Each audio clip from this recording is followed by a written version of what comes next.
We're continuing to think about what it means to plant or to pastor safer churches, churches that are healthy and are safe for people to be part of and to belong to. Churches where it's like a flock of sheep that are cared for, that are provided for, that are protected, that have shepherds that look after them, that don't abuse them and exploit them, but keep them safe from wolves and make sure that they are able to feed in green pastures and drink living waters.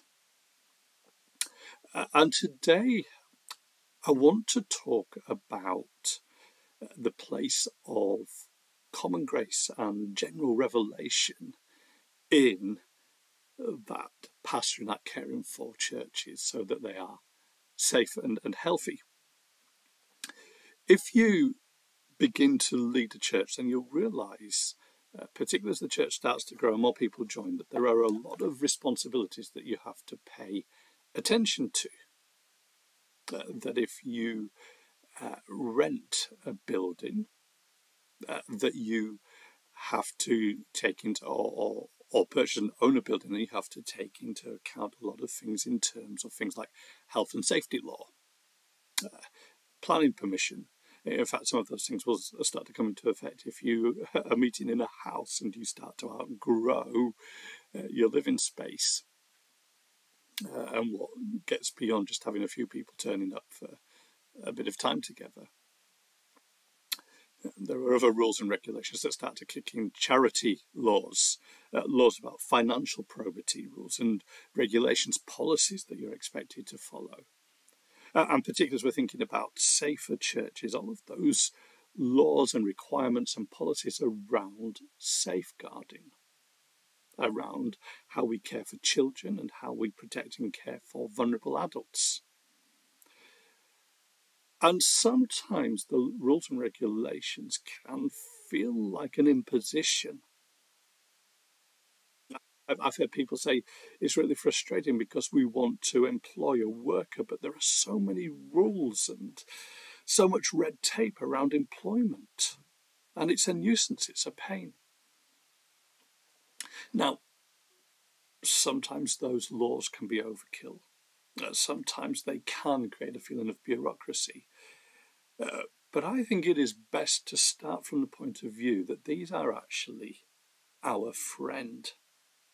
And that's why I talk about seeing common grace and general revelation as important, seeing them as our friends.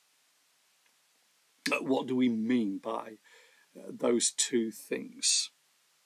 Well, common grace is this. Common grace is the belief that if God has made this world and God continues to sustain it, then his grace is at work. Not just in salvation, but there is this broader theme of grace that overflows in that God continues to show kindness to all of his creation, to all his creatures, and to all humanity. Because if humanity received what it deserved, it would receive immediate judgment now.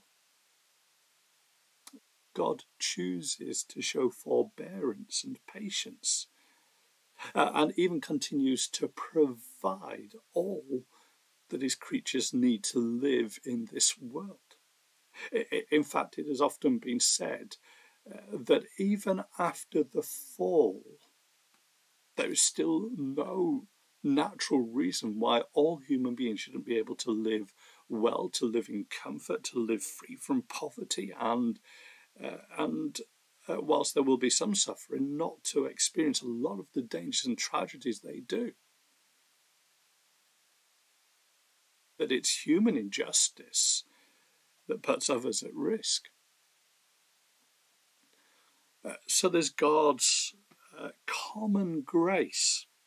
Acts chapter 14 puts it like this. That's chapter 14.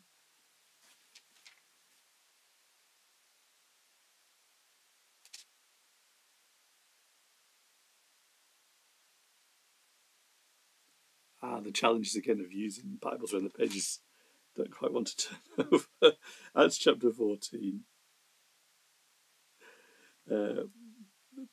Paul preaching to the people at Lystra says this about God. In past generations, he allowed all the nations to go their own way, although he did not leave himself without a witness, since he did what is good by giving you rain from heaven and fruitful seasons, and filling you with food and your hearts with joy. So God has provided for them and given them not just basic sustenance, but actual enjoyment in this world.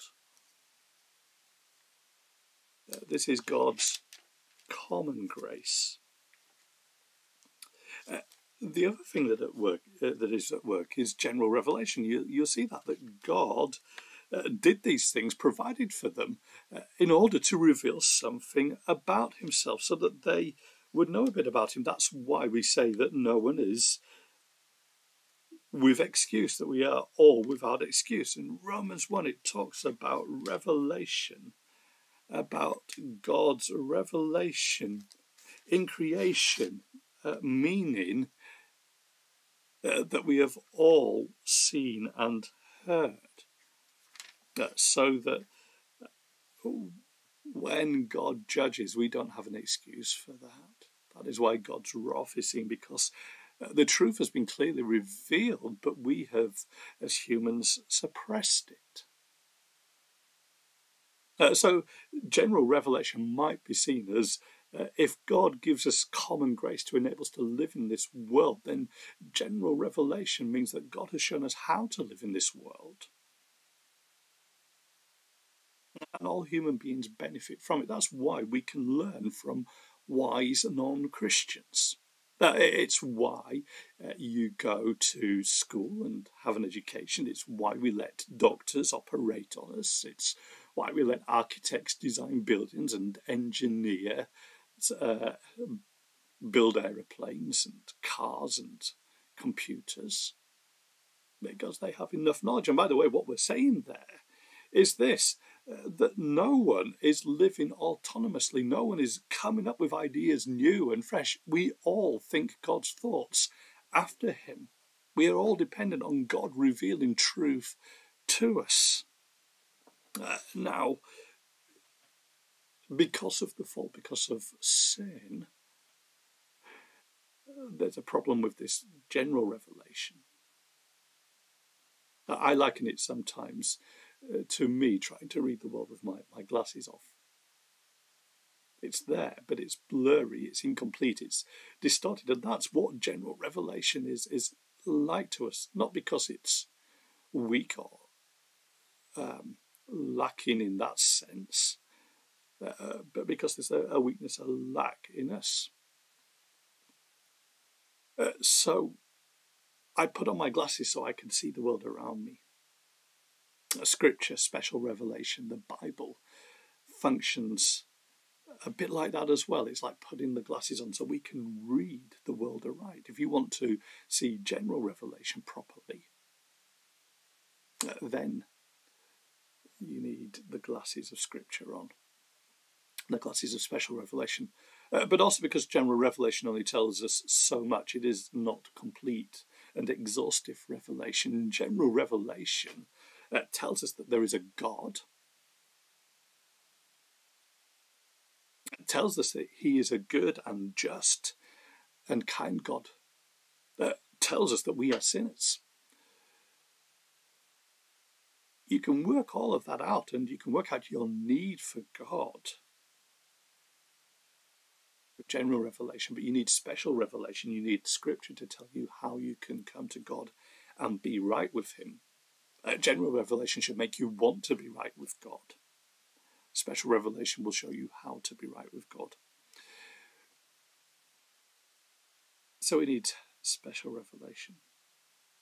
But general revelation and common grace are there because of God's general goodness, so that people can live in this world and enjoy it. They're there for our good as well. So in Jeremiah 29 verse 7, the prophet Jeremiah tells the exiles that have gone to live in Babylon to seek the welfare of the city, the good of the city. They're told to settle down, to enjoy the city, to give their children in marriage and receive husbands and wives for their grandchildren and so on. They're going to be there for some time. And so they're to live well in Babylon. And their desire, their prayer is to be that the city of Babylon will experience God's common grace. Why? So that their lives will be good and peaceful there, so that God's people can flourish. So another reason why we have common grace and general revelation is so that we as believers are placed in a world, in an environment that, even though at times it is hostile, is not as bad as it could be, so that we can survive and flourish in God's creation and enjoy Him and fulfill the mission that He has given to us. You might say that general revelation and common grace give us a fighting chance.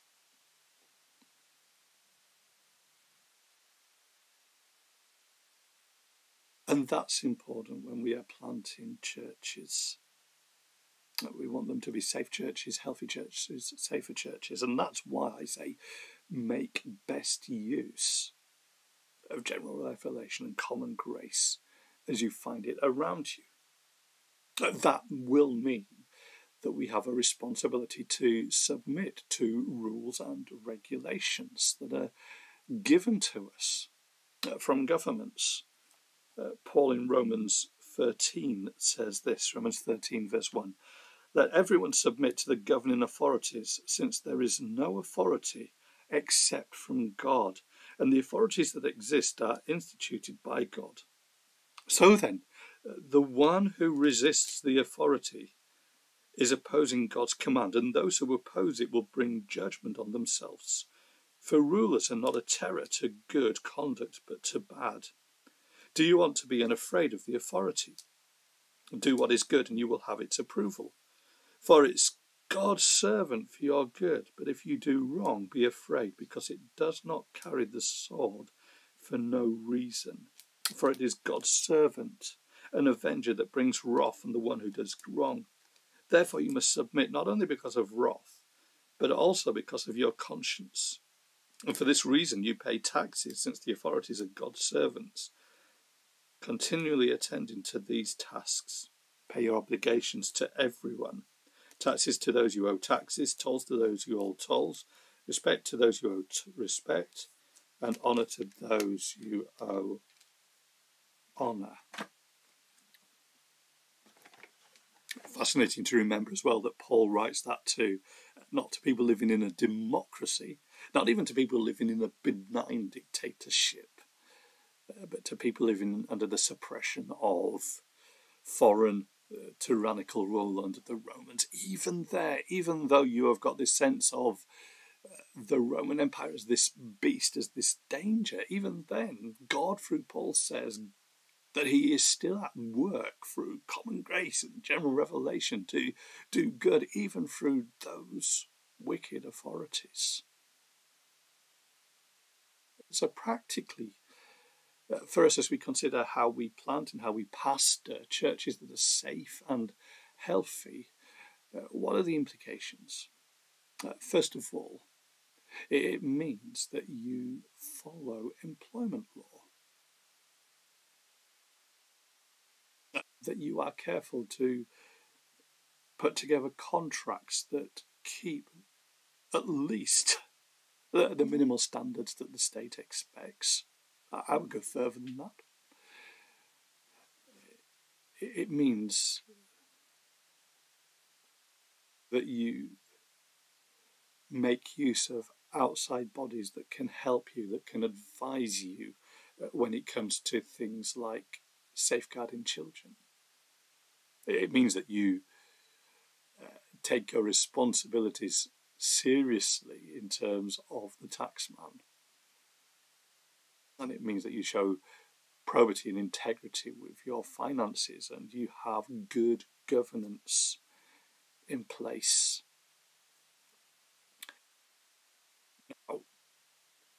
There are lots of people available to advise. Here in the UK, there's Christian Safeguarding Services and the 31/8 Trust, and there'll be other bodies that will help elsewhere. Organisations like Catalyst Network or the FIEC or Edward Connor Solicitors are able to help and give advice on good governance and being aware of the law, not just so that you stay within it out of fear, but also that you can see how the law benefits and helps you to do your job well as godly servants of Christ, as faithful stewards in his church. Thanks for listening in. We'll be back again for another podcast looking at safer churches next week.